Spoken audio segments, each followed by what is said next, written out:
Eu quero compartilhar com você uma palavra que o objetivo dessa ministração era trazer algo sobre a família.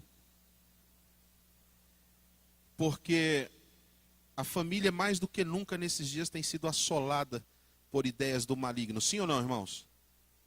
Sim ou não? Quando vocês forem falar um amém, fala um pouquinho mais alto hoje, que eu estou meio assim, né? Amém? Olha, bem melhor. Nós temos visto tantas tentativas do maligno como a ideologia de gênero. Essa semana eu tive uma reunião de professores, da professora do Davi com os pais. E ela foi falando sobre o boletim, sobre isso, sobre aquilo, mas eu não pude deixar de dizer: professora, a ideologia de gênero vai ser usada no Ganô? E ela ficou até meio chocada assim, né?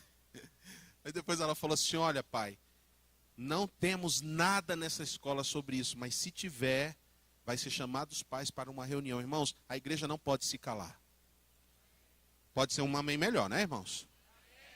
A igreja não pode se calar. Se tem algo que ainda detém o avanço das trevas contra tudo que Deus estabeleceu, isso chama-se igreja. E se tem algo que fala na Bíblia tão claro sobre como a família deve ser, está em Efésios capítulo 5. E quando eu fui estudar Efésios capítulo 5, o Senhor começou a falar comigo antes de eu chegar no assunto família. De maneira que eu vou ter que pregar uma série sobre Efésios capítulo 5, que começa hoje. E eu quero começar com o versículo 8. E algumas das coisas que nós vamos falar vão estabelecer princípios muito claros, fundamentos para que eu tenha uma vida abençoada, para que a minha família seja abençoada. E desde já eu declaro aqui que sua família vai ser guardada pelo Senhor e abençoada em nome do Senhor Jesus. Não, irmãos, que amém, fuleira, irmãos. É a sua família. Eu quero declarar também aqui que nós não vamos ter filhos levados pelos engodos deste mundo. Eu não aceito que a nossa geração seja atacada, roubada na sua identidade, naquilo que Deus tem para eles. Nossos filhos não serão vítimas de uma geração contaminada, porque a igreja continua de pé, orando e clamando a Deus. Amém? Então, no versículo 8, eu vou estabelecer o primeiro fundamento dessa série de mensagens que eu vou trazer sobre o que Deus está fazendo nesses dias, envolvendo a família. E o versículo 8 diz assim, Efésios capítulo 5, versículo 8. Pois outrora ereis trevas, mas agora sois luz no Senhor. Andai como filhos da luz. Vamos dizer juntos? 1, 2, 3, já.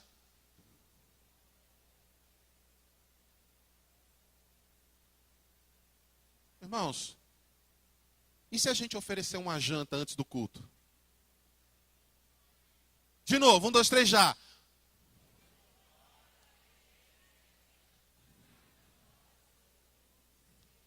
Andai como filhos da luz. Irmãos, Paulo aqui deixa muito claro o que é ter consciência. Paulo está tratando no versículo 8 sobre consciência e posicionamento. Não há nada mais claro sobre o que é ter uma consciência do que esse versículo. Por quê? Porque veja o que ele diz. Nós éramos trevas, mas agora somos luz. Então nós vamos andar como filhos da luz. Nós não estamos aqui porque somos bonzinhos e bonitinhos. Nós estamos aqui por causa da misericórdia do Senhor. Nós estamos aqui porque um dia a cruz existiu. Um dia naquela cruz Jesus derramou o seu sangue, purificou os nossos pecados, porque nós éramos trevas, irmãos. Sim ou não? A nossa foto era feia no passado, irmãos. Diga para o seu irmão assim, a coisa era feia para o teu lado. Você era treva, trevinha, trevão. Mas graças a Deus que em Cristo Jesus nós não somos mais trevas, nós somos luz. Agora preste atenção nisso. Não existe transformação se não houver consciência. Preste atenção nessa dinâmica que Paulo usa no versículo 8. Primeiro ele diz assim, éramos trevas. Sabe quando é que você vai desenvolver na sua vida uma consciência transformadora? Quando você olhar para você e enxergar quem você foi, o que você fez. as coisas, a maneira como você sentia, a maneira como você falava. Quando você olha para você sem desculpa, sem justificativa, você fala, eu era um lixo mesmo. Não é só olhar e era um lixo, era dizer, eu era orgulhoso, é ser específico. Eu tinha um comportamento errado, eu tinha uma atitude errada. E isso serve para o passado longe, mas serve para o passado do que eu acabei de fazer em um segundo atrás. Quando você olha para você e você tem a consciência, eu errei. Eu estou errado. Então Paulo diz assim, nós éramos trevas. Quem eu fui no meu passado, irmãos? Falando sobre o passado, mudanças não acontecem sem que se enxergue de fato quem fomos. O que fizemos, como pensávamos, como agíamos. Eu quero usar dois textos, um do Antigo Testamento, dois personagens, um do Antigo e um do Novo, para comprovar esse raciocínio do que é ter consciência. Primeiro, Davi. Olha o que Davi diz em Salmo 51, no versículo 3. Davi diz assim, eu conheço minhas transgressões e o meu pecado está sempre diante de mim. O que é isso, irmãos? Isso é consciência. Sim ou não? Davi fala com uma tremenda lucidez a respeito de quem ele sabe que ele foi, tem sido e luta. No momento em que ele está orando, ele diz, eu conheço os meus pecados. Deixa eu fazer uma pergunta para você. Você conhece os seus pecados? Ah, eu sei, pastor. Eu fico nervoso. Eu penso umas coisas. Peraí.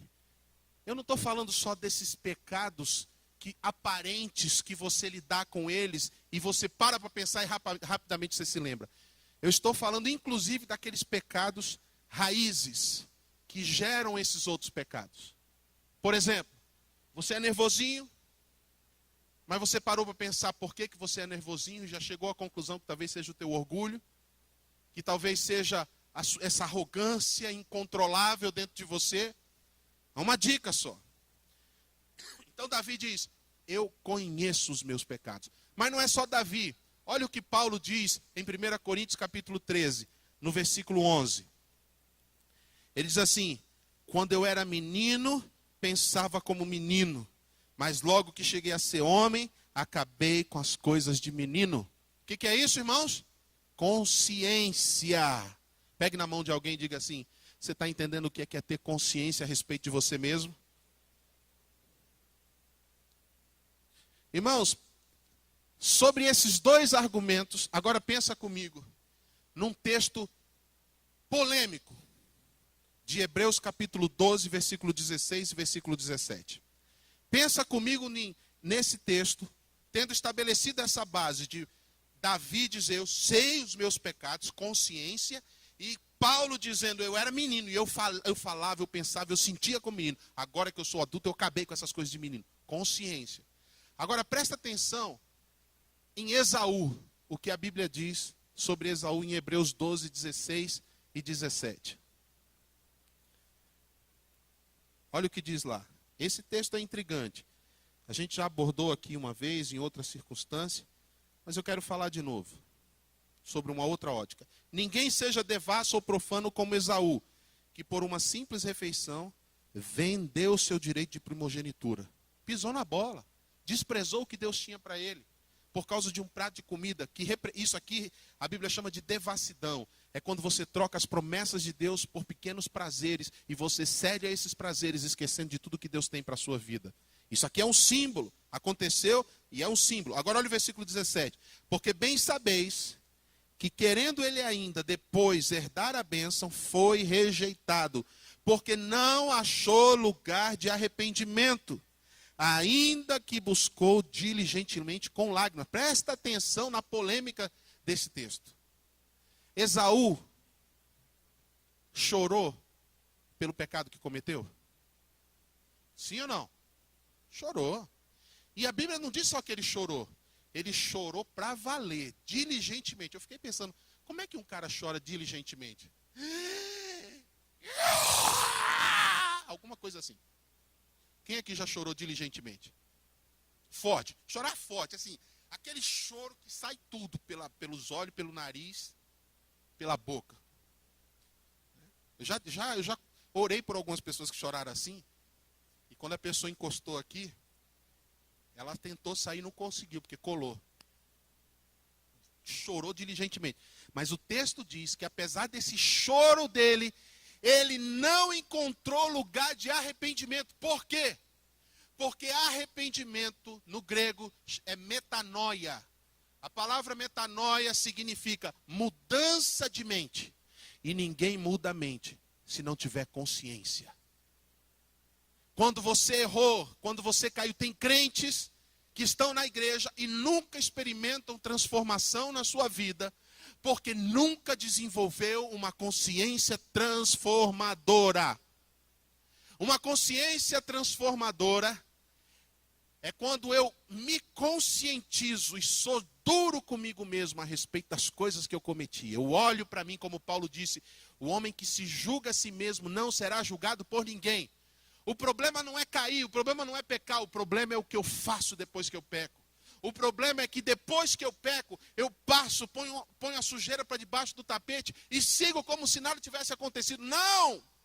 Cadê a consciência? Espera aí. Eu fui trevas, hoje eu não sou mais trevas, porque eu agi desse jeito? Por que eu estou me comportando dessa maneira? Por que eu respondi assim? Por que esse pensamento está vindo se eu sou luz? Por que eu estou falando isso? Por que eu estou andando dessa maneira? Consciência. Não há transformação se não tiver consciência transformadora. Primeiro vem a consciência, depois vem o reconhecimento. Diga comigo, consciência. O que é a consciência? Errei. O que é o reconhecimento? É quando você não só tem a consciência do erro, mas você admite, sem desculpas, sem justificativas, como errou, por que errou. É o reconhecimento.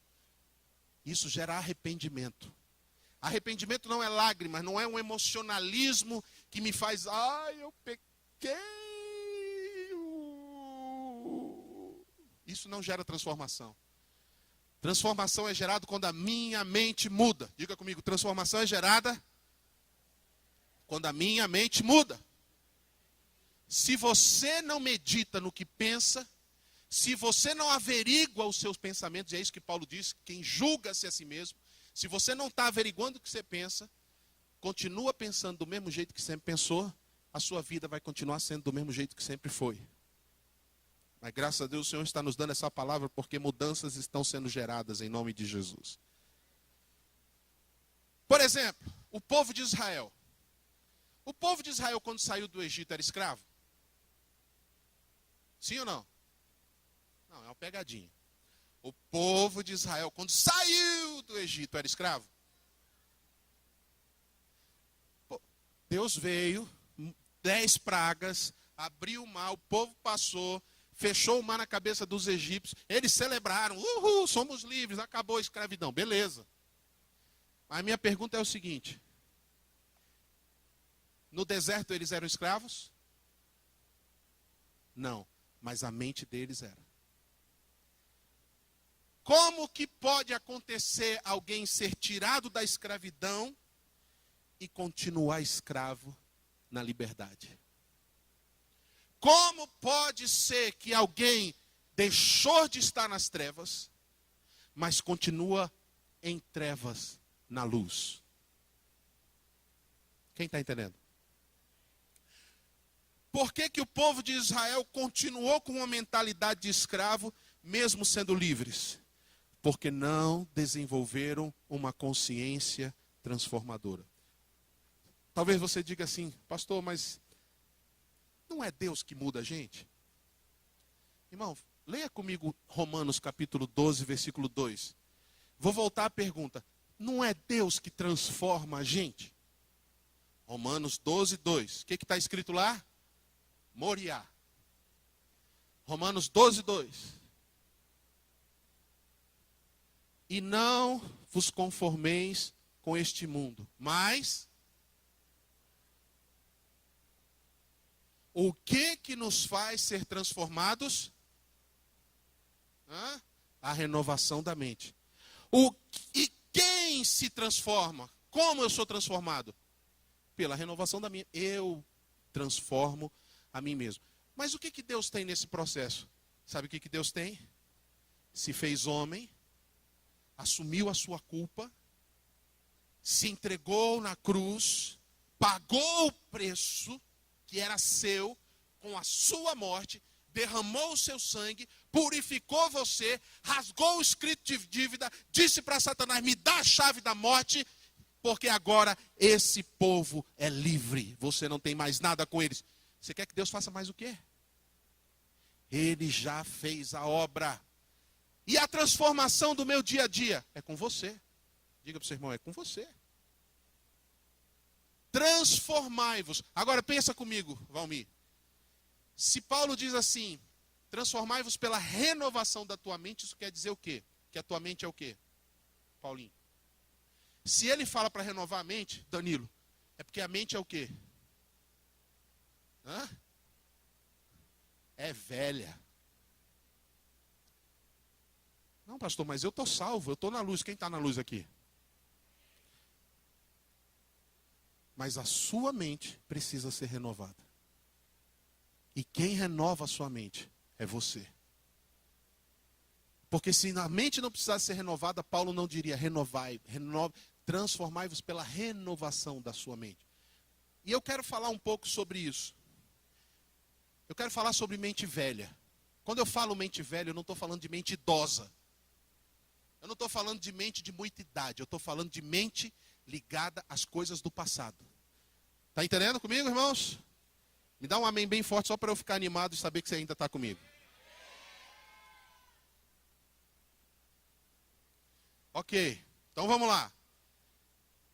E se eu te der alguns toques agora, que pode revelar se a sua mente é velha ou nova? E se eu der alguns toques aqui na Bíblia, que comprovem que a sua mente é velha, ou talvez seja totalmente renovada? Top encarar o desafio? Está animado para ouvir? Você tem certeza? E se doer? Vamos fazer alguns combinados então. Como eu já falei para minha esposa hoje na hora do culto. É muito engraçado quando você está pregando algumas coisas. E aí você faz umas perguntas e a pessoa não levanta a mão. E o cônjuge fica do lado só esperando. Aí quando finalmente o outro resolve levantar a mão, o cônjuge faz. Então eu queria pedir, vamos evitar esse tipo de coisa. Certo? Pensa só em você, não pensa no seu cônjuge. Porque senão a gente não vai conseguir fazer tudo. Primeiro lugar, eu quero analisar tudo isso em Êxodo capítulo 16, a partir do versículo 2. Porque eu citei logo mais cedo que o povo de Israel era um exemplo de livres com pensamento de escravo. Diga comigo, livres com pensamento de escravo. Você acha, Roberta, que tem gente assim na igreja? Livres com pensamento de escravo. Você acha, Taylor, que existe assim hoje? Então vamos lá. Olha o versículo 2 de Êxodo capítulo 16. Versículo 2 de Êxodo capítulo 16. Eu falei diferente? Ah, tá. Então, Êxodo 16, 2. E toda a congregação dos filhos de Israel fez o quê? Murmurou. Eles já estavam no deserto, já tinham saído do Egito, eram livres, mas tinham uma mentalidade velha, com comportamentos velhos. E aqui vai a primeira denúncia de uma mente velha, de uma mente que não foi renovada. E que se a mente não foi renovada, vive em prisões, vive em pecados, vive tropeçando, vive num ciclo de derrota na sua vida, porque a mente é velha. E aqui vai a primeira dica, murmuração. A murmuração é um reflexo de uma mente não renovada. E sabe, eu fui pesquisar um pouco mais, e eu vi aqui que no original, a palavra murmurar significa ficar, parar, estancar. Olha que coisa interessante, irmãos. A pessoa que murmura é uma pessoa que está estancada na sua mente. Ela ficou. Como assim? Pode prestar atenção. Uma pessoa que murmura é alguém que foca num ponto e não sai mais daquele ponto. É porque essa porcaria, porque esse negócio, porque tudo que eu fiz, e a pessoa e fica naquele. Porque murmurar significa ficar. Quem está entendendo? A murmuração, a pessoa foca, fica naquilo, ninguém tira a pessoa daquele lugar. Fica no mesmo assunto, não deixa passar. E na verdade a murmuração é um estado de mente. Antes de ser palavras negativas, é um estado de mente. Por que a pessoa murmura? Porque ela está travada. Ela está parada no tempo. A sua vida não avança, a sua vida não vai para frente, a sua vida não prospera, a sua vida... E quando eu falo de prosperidade, não estou falando só de dinheiro, eu falo da vida ir para frente. Tem gente que faz anos que está marcando passo. Quem sabe o que é marcar passo? Isso é uma linguagem militar. O cara está marchando, o oficial fala, marcar passo. O pelotão para, continua levantando o joelho, batendo o pé no mesmo lugar. Tem muito crente marcando passo. Em algum momento da sua história, a sua mente travou, aconteceu talvez um trauma, uma chateação, uma frustração, a mente travou, a pessoa estancou, não vai para frente, não vai para lugar nenhum, e ela fica ali, ó. E Deus nessa noite quer te dar um pedala Robinho para parar, fazer você parar de marcar passo e ir adiante. Pegue na mão de alguém e diga assim, chega de marcar passo. Você vai avançar. Essa palavra é Deus te dando graça para você avançar. Essa palavra é Deus tendo misericórdia de você, para você parar de ficar estancado. Ainda nesse ano você vai avançar. Ainda esse ano você vai adiante. Ainda antes de terminar esse ano, você vai alcançar coisas adiante de você, em nome de Jesus. Eu posso ter alguém vivo aqui nesse lugar?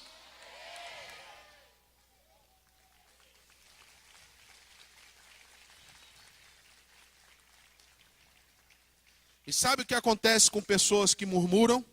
São destruídas. Salmo 101, 5 diz assim, e aqueles que murmuram, os que murmuraram foram destruídos. Está escrito em Salmo 101, versículo 5. E olha que coisa interessante. Na mesma palavra, você tem a causa e o efeito.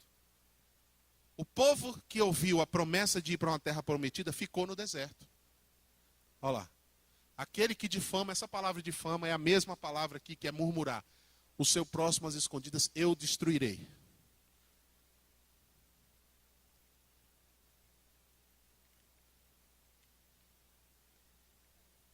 Obrigado.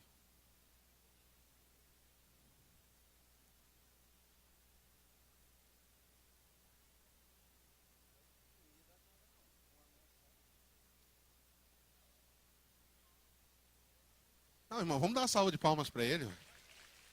Obrigado, Bruno. A vergonha que ele não teve, a mulher dele está afundando na cadeira ali, vermelha. Mas eu agradeço, Bruno. Obrigado. Agora você fala onde eu estava, porque eu perdi totalmente o rumo. Onde eu estava? Quem murmura vai ser destruído. Eu estava falando que a palavra murmuração, ela mostra a causa e o efeito. A mesma palavra que mostra o pecado, mostra a consequência. O povo murmurou, o povo ficou. O povo murmurou, o povo ficou. Momento, reflexão, consciência, reconhecimento, arrependimento para ter mudança. Murmurentos. Confessa, irmãos, é melhor. É a chance que Deus está te dando para mudar. Murmurentos. Pessoas que ficam, que continuam com a mão levantada, murmurentos. Quando você levanta a mão, você não está só levantando a mão. Publicamente você está dizendo, eu tenho consciência, eu reconheço, eu me arrependo e eu vou mudar. Alguém que está perto desse que está com a mão levantada, profetiza, diga assim, você vai mudar, eu acredito. Eu acredito. Diga para essa pessoa, você é legal. Você não é mais trevas. Sua mente é renovada. Sua mente é renovada, porque você precisa acreditar. Repita várias vezes. Sua mente é renovada. Você tem que falar várias vezes para você acreditar no que você está dizendo. Sua mente é renovada, sua mente é renovada. A minha também, porque te aguentei todo esse tempo. Faz sentido ou não faz, irmãos? Murmuração faz sentido ou não faz? Com a mente velha, não é? Mas tem mais, quer ouvir mais? Êxodo 3, parte A, diz assim, E os filhos de Israel lhe disseram. Essa palavra não foi dizer, essa palavra foi acusar. O original nos revela, olha que coisa, né, irmãos? A nossa tradução, infelizmente, omite algumas profundidades. Quando o texto diz assim, pois os filhos de Israel lhe disseram, não é disseram, é acusaram Moisés. Eles levantaram acusação. Outro sinal de uma mente velha, de mania de mente velha, é a acusação. A palavra tem a ver com cobrança, fazer demandas, apontar, transferir a culpa das coisas ruins que acontecem. Entende ou não? Sabe aquele relacionamento onde as pessoas acusam, demandam, cobra, exige. Não, porque tem que ser assim. Você não fez isso, você não fez aquilo. Você não tem condições. Você é... Esse tipo de comportamento de acusação, de exigência, de demanda sobre as pessoas, tem uma causa. Escute. Toda acusação tem uma culpa velada. Todo comportamento de acusação esconde uma culpa que a pessoa tem. E a pessoa, por não ter uma consciência transformadora, ela transfere o peso da culpa sobre os outros. Porque se você não tivesse feito isso, eu jamais teria feito o que eu fiz. Porque se você não tivesse se omitido, eu não estaria do jeito que eu estou. Porque se você não tivesse falado o que você falou, você não teria ouvido o que você ouviu. Sabe o que é isso? Comportamento de mente velha. Acusa, cobra, demanda, exige, mas de si mesmo não tem posicionamento nenhum. A verdadeira consciência transformadora me leva a ter sabedoria de entender que eu mesmo tenho tantas falhas, como jamais eu poderia desferir acusação sobre outra pessoa. Uma mente carregada de acusação tem dificuldade em pedir perdão logo. Porque está sempre acusando. Ele erra. Vocês estão comigo, irmãos? Ele erra. Por exemplo, eu e Valmir aqui. Está com essa camisa bonita. Eu erro com ele, mas a minha consciência velha não me deixa reconhecer que eu errei. Sabe por que não me deixa reconhecer? Porque eu falo assim, ele errou primeiro. Que se ele não tivesse errado, eu não teria errado. A culpa é dele. Pronto. Quando eu fiz isso, eu mostrei que eu tenho uma consciência aprisionada, velha, aos princípios deste mundo. E aí eu piso na bola com o Valmir, dentro de mim eu culpo ele, mesmo que eu tenha errado, eu não enxergo, e eu fico um tempão sem falar nada. Aí, além de tudo, o orgulho é tão grande, que eu volto a falar com ele, Valmir, você traz um gás lá para mim? Mas pedir perdão eu não peço, eu peço um gás. E eu tento agir com ele como se nada tivesse acontecido. Sabe o que é isso? É o orgulho de uma mente velha, ligada às coisas deste mundo. Mente não renovada. Porque uma mente renovada fala, Valmir, pisei na bola com você, você me perdoa? De verdade. E não fico assim, ó. Valmir, eu errei. Mas você podia não ter feito o que você fez, né? Porque tem gente que não consegue, irmãos. Eu sei que isso não acontece entre marido e mulher, não é verdade? Tem gente que não consegue não dar uma cutucada no outro. Não.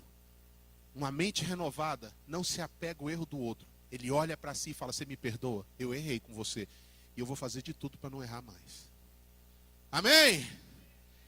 Momento consciência transformadora. Quantos aqui têm o hábito de acusar, de cobrar, de demandar, de exigir? Irmãos, é melhor confessar, irmãos. É melhor rasgar o coração e experimentar mudança. Eu tenho fé que Deus já está promovendo essas mudanças nessa noite aqui. Deixa eu dizer uma outra coisa. Ciúme excessivo, descontrolado, é sinal de uma mente não renovada. De uma mente presa. Por quê? Porque tem a ver com esse negócio da demanda. Exige tudo onde que você seja o centro. Tem que ser por você, em você. É quase que é em Deus, né? É por mim, de mim, para mim.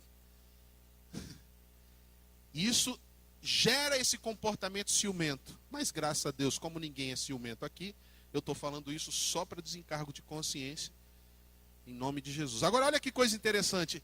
Esse comportamento acusador passa de geração em geração, irmãos. Sabia disso? Pais com mentes velhas, que demandam, exigem, acusam, estão deixando um legado para a próxima geração. Sabe onde eu vejo isso? Na Bíblia. Sabe o que aconteceu?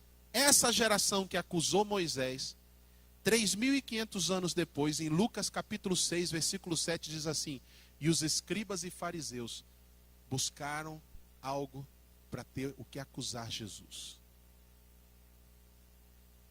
Você já conviveu com pessoas que gostam de acusar, de cobrar? Dá para você imaginar a acusação desse povo para Moisés? O povo chegou para Moisés e falou assim: a culpa é sua, Moisés. A gente estava tão feliz no Egito, levando chicotada nas costas, apanhando, levando pedala robinho, rasteira, carregando tijolo, construindo coisa para Faraó. E você tirou a gente de lá, a gente era feliz lá. Porque quem tem mania de acusar, vai acusar por qualquer coisa.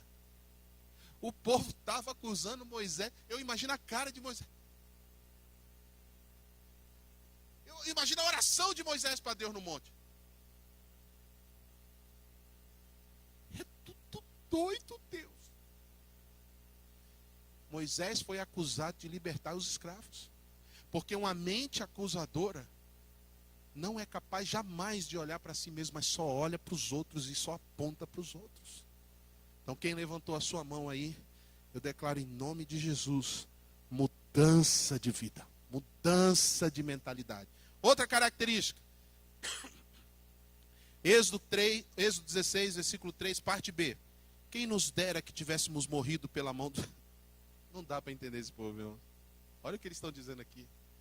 Além de acusar Moisés de ter tirado eles do sofrimento, ele diz assim: a gente queria era ter morrido debaixo da escravidão, Moisés.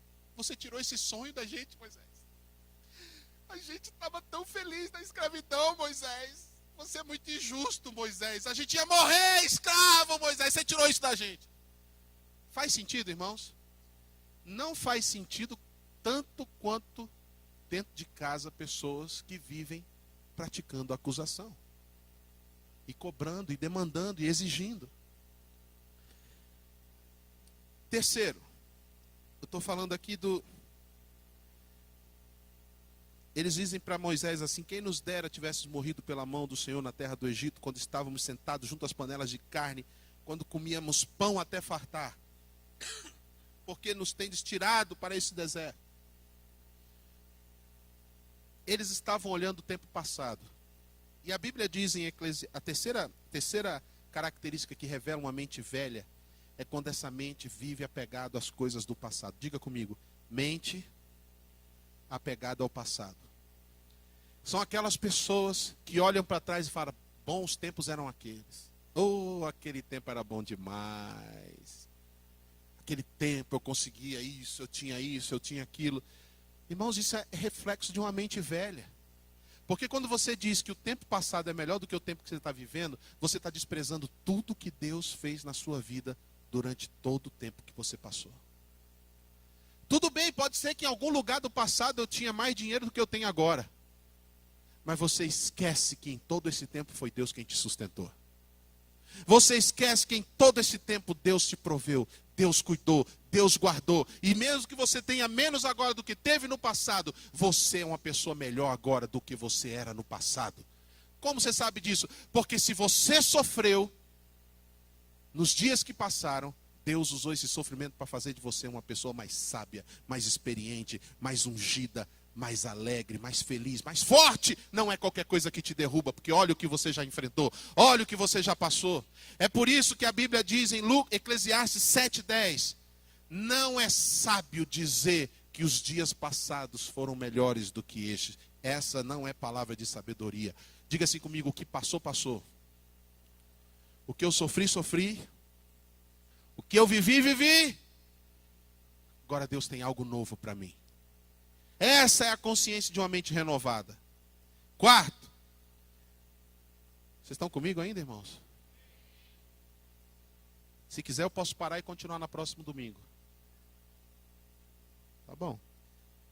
Uma mente velha faz o que quer. Diga comigo, uma mente velha sempre faz o que quer. Irmãos, olha que absurdo o povo de Israel. Agora no versículo 19 e 20 de Êxodo 16.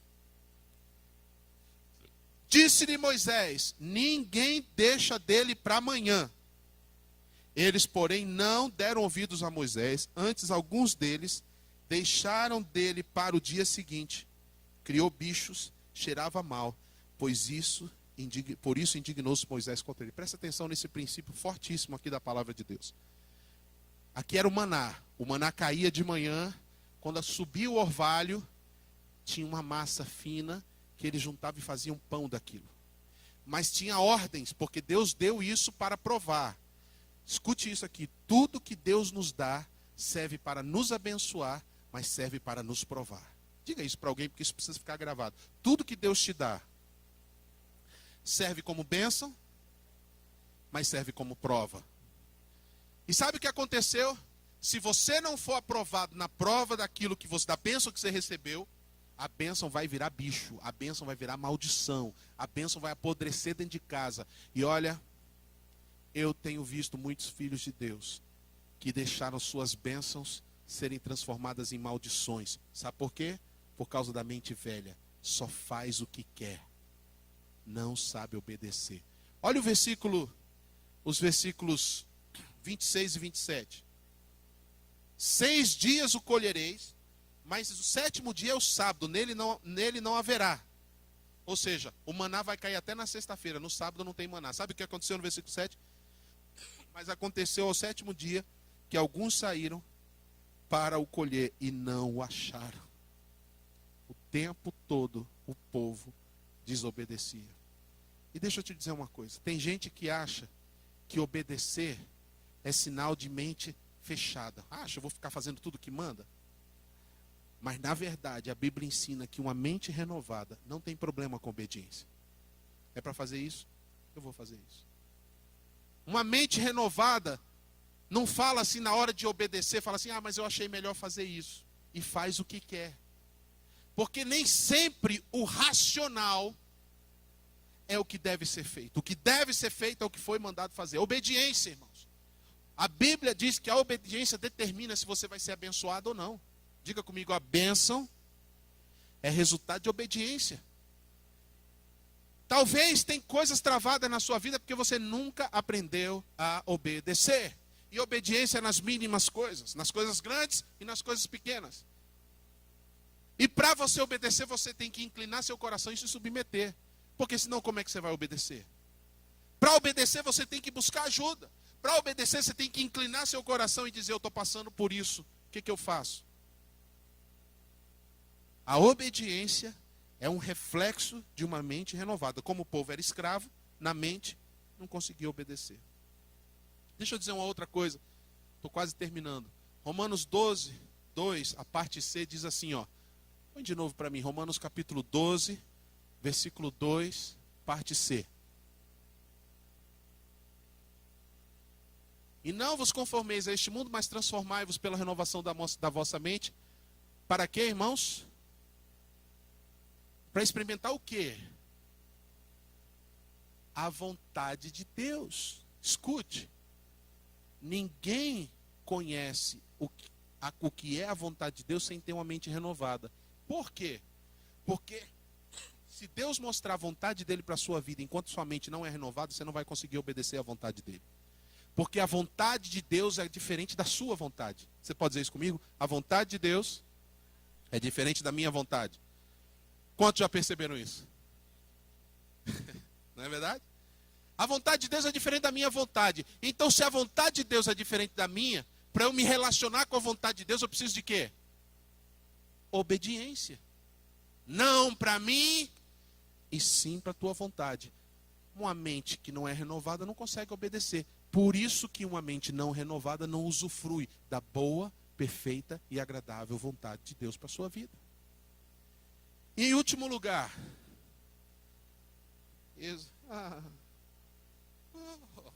temos uma torcida aqui. Em último lugar, Êxodo 17, 2, diz assim: então o povo contendeu com Moisés. Irmãos, uma mente não renovada gosta de uma briga. É briguento, é contencioso, é controverso, gosta de uma polêmica e gosta de vencer uma discussão. E se for preciso, passa uma semana todinha brigando para depois dizer: eu venci. Pensa em gente briguenta. É gente com a mente que não é renovada. Porque não tem a capacidade de uma mente renovada de dizer assim: deixa para lá, eu não preciso. Tudo bem. Mesmo que o outro não tenha razão, a pessoa não entra numa discussão. Ela não entra numa discussão, porque ela sabe que a discussão não vai gerar bênção na sua vida. Ela abre mão. Por isso que Paulo disse assim: só haver contendas entre vós já é completa derrota. Abre mão. Deixa para lá. Mas não. O outro erra, aí o outro diz assim: não, mas não é assim. Aí o outro fala, aí o outro, aí o outro, aí fica. Não tem ninguém que possa dizer assim: tudo bem. E às vezes fala tudo bem depois de 15 minutos batendo boca. Pega na mão de alguém e fala assim: eu declaro em nome de Jesus que esse negócio de ser briguento acabou na sua vida. Mas antes de eu encerrar, eu não posso deixar de conhecer aqueles que têm consciência de que são briguentos. Confessa, irmãos, é melhor.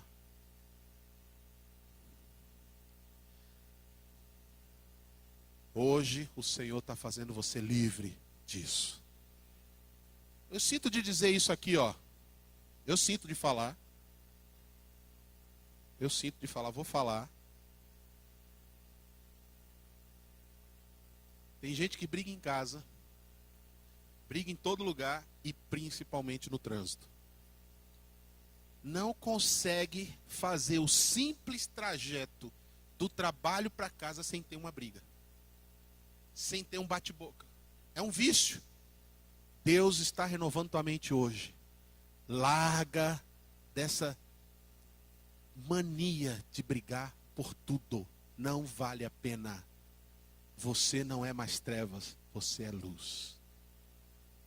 Amém, irmãos? Nós precisamos ser rápidos, ágeis, eficientes e práticos. Eu vou fazer 2 orações, a ceia, em 5 minutos a gente termina.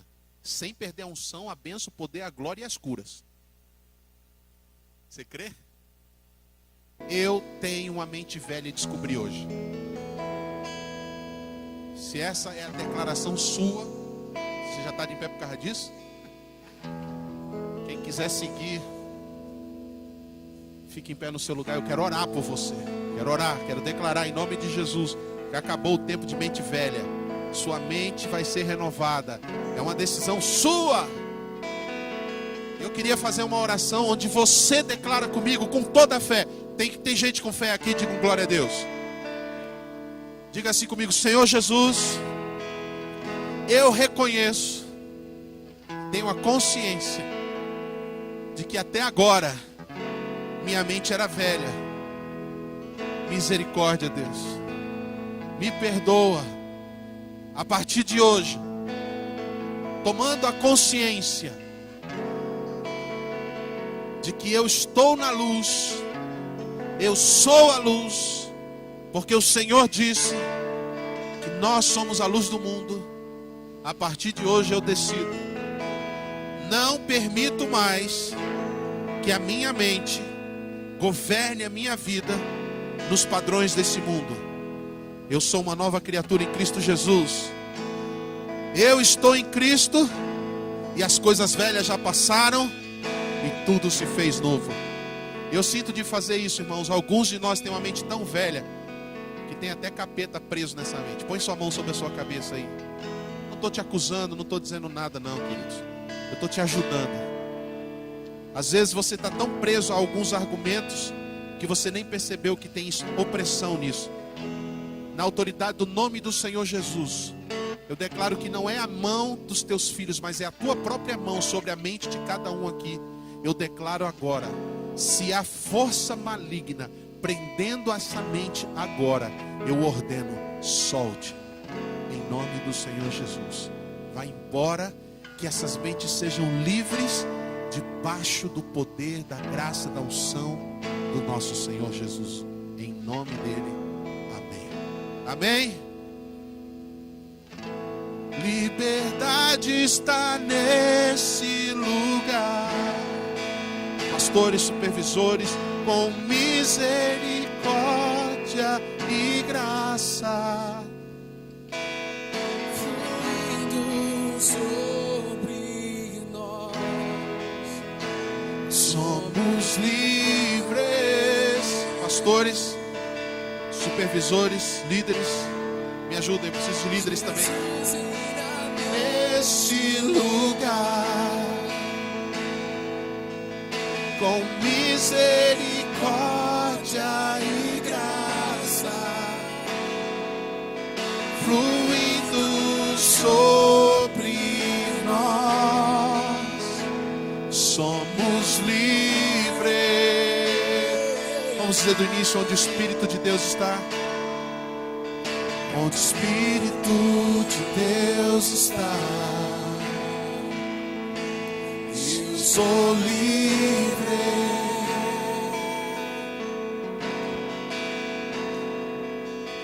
Onde o Espírito de Deus está, eu sou livre.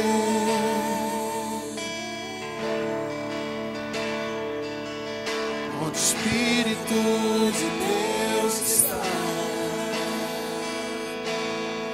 eu sou livre.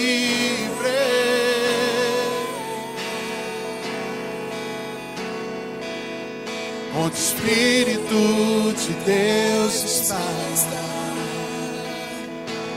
somos livres. Diga bem forte. Eu quero ouvir a igreja declarando isso com muito vigor. Liberdade. Liberdade.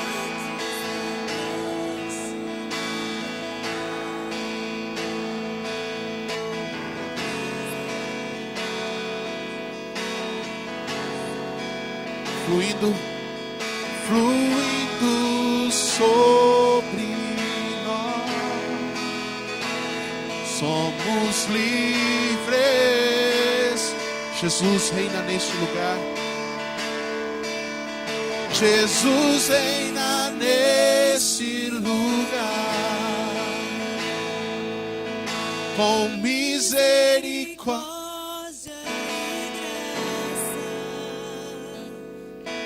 Fluindo sobre nós. Irmãos, eu preciso dizer isso para você. Quando Paulo diz assim: fazer isso em memória de mim. Quando eu participo da mesa, do pão e do cálice, eu estou participando daquilo que Jesus fez na cruz. O ato mais importante, a sua morte e a sua ressurreição. Agora escute. Estão comigo aqui, irmãos? Paulo faz uma advertência muito séria. Há muitos que comem e bebem para a sua própria destruição, porque não discernem o corpo. O que é não discernir o corpo?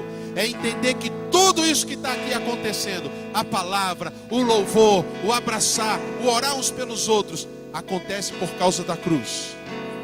E eu não posso participar dessa mesa sem discernir que o meu irmão, que está do seu lado, atrás de mim, na sua frente, é seu irmão e não pode haver barreiras entre um e outro. E tomar a ceia com o coração errado pode causar morte. Escute o aviso do seu pastor. Pastor, o senhor está me amaldiçoando? Eu não estou aqui para isso. Eu estou aqui para te livrar da maldição. E por isso eu digo: se o seu coração tem mágoa, ressentimento e não está em paz com seu irmão, não é para não tomar a ceia, é para consertar com seu irmão, em nome do Senhor Jesus. E essas palavras que eu estou dizendo, elas vão ser testemunha a seu favor se você obedecer, mas contra você se você não obedecer. Você não pode participar da mesa do Senhor indignamente. E participar com o coração errado é indigno e traz consequências. Não sou eu que digo, é a palavra. Então conserte com quem tem que consertar. Se há pecados, que você não se arrependeu, você pode pedir perdão agora para o Senhor e dizer: Senhor, me perdoe. Mas não participe sem arrependimento, porque isso pode trazer consequências. O pastor avisou, o pastor citou a palavra, o pastor é livre de qualquer cobrança do Senhor, porque ele disse: se eu mandar você falar, fala. E se você falar e o pecador se arrepender, eu não vou cobrar o sangue dele. Então eu estou isento, agora é com você, porque a palavra está diante de você. Feche seus olhos, enquanto nós distribuímos para os nossos líderes. Repita essa oração comigo. E líderes que estão recebendo, já vai repetir também. Diga assim: Senhor Jesus, eu apresento meu coração diante de Ti. O que tiver errado, conserta. Consagramos ao Senhor esses elementos: o pão, o cálice, e participamos com temor diante da Tua presença. Em nome de Jesus. Todos receberam pão e receberam o cálice.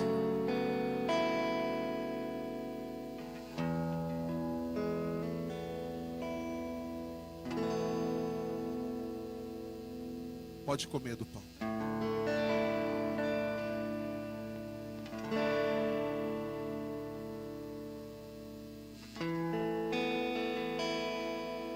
Em sinal de comunhão, troque o seu cálice com alguém e diga para essa pessoa: em Cristo Jesus nós somos um, temos uma aliança.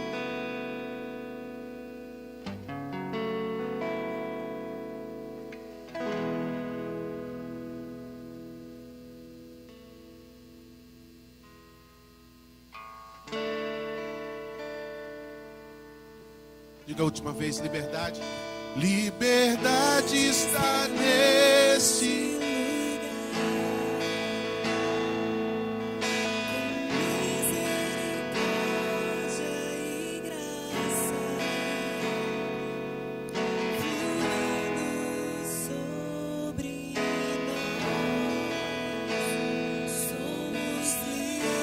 Antes de eu te dar a bênção,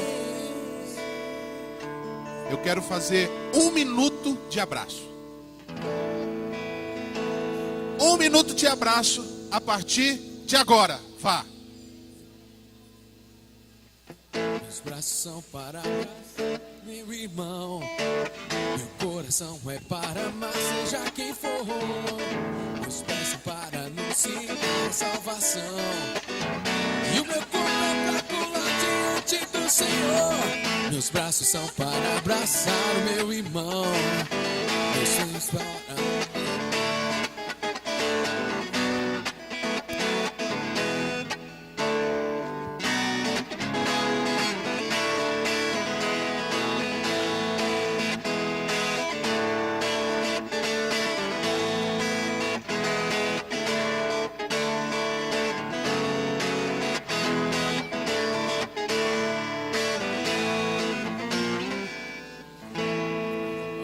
Que o Senhor te abençoe. Irmãos, aí onde você está? Galerinha, ainda não. Deixa eu dar a benção, depois vocês comem. Eu libero para todo mundo, deixa eu só dar a benção. Pessoal, olha aqui para mim. Domingo que vem, horário de verão. Então nós vamos fazer o culto, vai estar um solzinho, mas normal, mesmo horário, tá bom? Só cuidado com o horário de verão. Se a gente vê que está muito sol, a gente aumenta meia hora para o próximo domingo.